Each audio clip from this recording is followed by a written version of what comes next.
근데 당뇨가 심한 사람들은 아무래도 혈관 질환이 생길 가능성이 많기 때문에 네.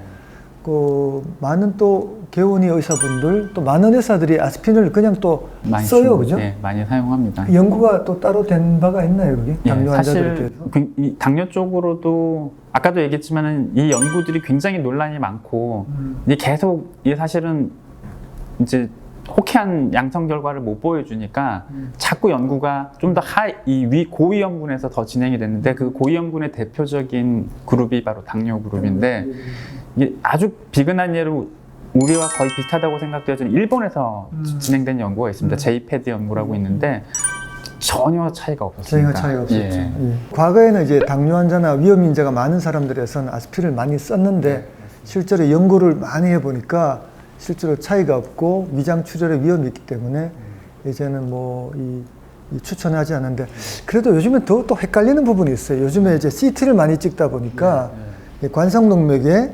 동맥경화는 있고 근데 협심증은 아니고 이렇게 동맥경화에 그 관상동맥의 협착이 심장에 영향은 안 주는데 동맥경화가 있는 사람 그러니까 이런 사람들에서도 개원 가서 아스피린을 많이 쓰고 있거든요.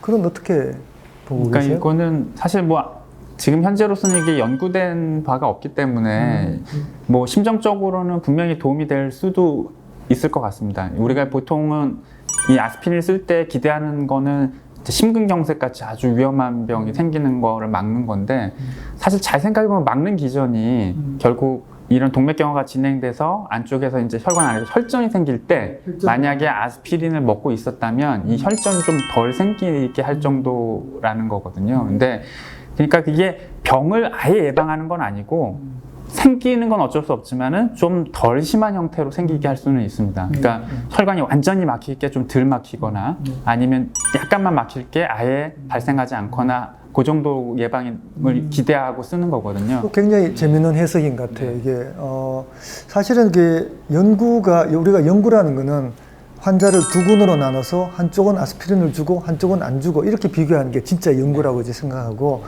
그냥 일반 사람들에서 아스피린 드시고 계세요? 병이 있으세요? 이렇게 물어가지고 하는 연구는 우리나라도 있고 아시아에도 있는데 그 연구를 보면은 아스피린이 조금 효과가 있긴 한데 그닥 뭐 강한 효과는 아니고 대신에 이제 출혈은 좀 많이 생기고 그 반면에 스타틴이라고 콜레스테롤 낮추는 약은 굉장히 효과가 있었거든요. 그걸 보고 있느라 보니까 아까 이야기한 아스피린은 혈전을 막는 약이고 네.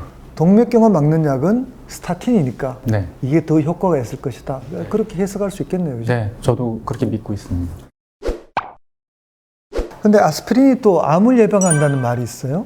네. 그 사실인가요? 그 어떻게 전문가는 아시겠지만 네. 한번 뭐 이제 대규모 등록 연구입니다. 등록 연구에서 아스피린을 먹는 군에서 그렇지 않은 군에 비해서 각각의 암에 조금씩 예방 효과가 있는 것처럼 보이고 이제 가장 강력하게 예방 효과가 있는 것처럼 보였던 게 이제 대장암입니다. 네. 그러니까 뭐 기전은 설명을 못 하는데 이제 뭐 이제 가설 중에 하나는 이제 대장암이 생기고 초기에 이제 출혈이 사실 조금씩 나거든요, 대장암은. 근데 이제 아스피린을 먹고 있으면 그 출혈량이 꽤 많아집니다.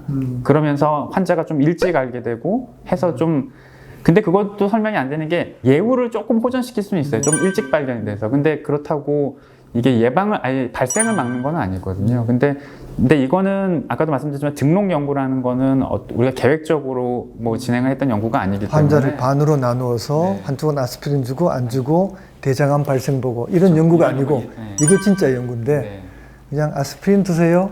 대장암 있나요? 이렇게 물어본 거죠. 그죠? 네, 그런 연구에서는 차이가 나서 그래서 미국 가이드라인에서 일반인들은 뭐 암 발생 줄이기 위해서 아스피린 먹을 필요는 없고 없다.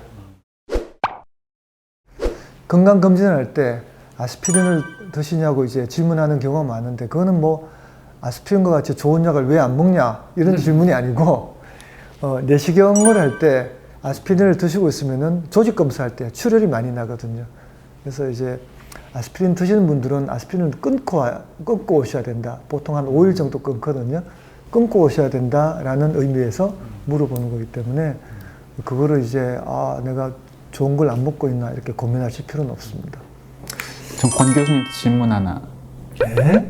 그러니까 아까도 얘기했지만 지금 일단 저희가 오늘 일단 1차 예방의 아스피린은 일단 효과가 불명확한 것 같습니다. 근데 문제는 이제 저희 외래의 환자가 고혈압으로 이제 왔는데 이제 아스피린까지 같이 먹고 계신 분이에요. 뭐 다른 위험 인자는 없어서 근데 이미 이 환자가 이제 10년째 아스피린을 드시고 계세요. 그러면 이 환자한테 이제 어떻게 설명을 하시는지 필요 없으니까 당장 끊어라라고 하시는지 네, 저는 끊습니다.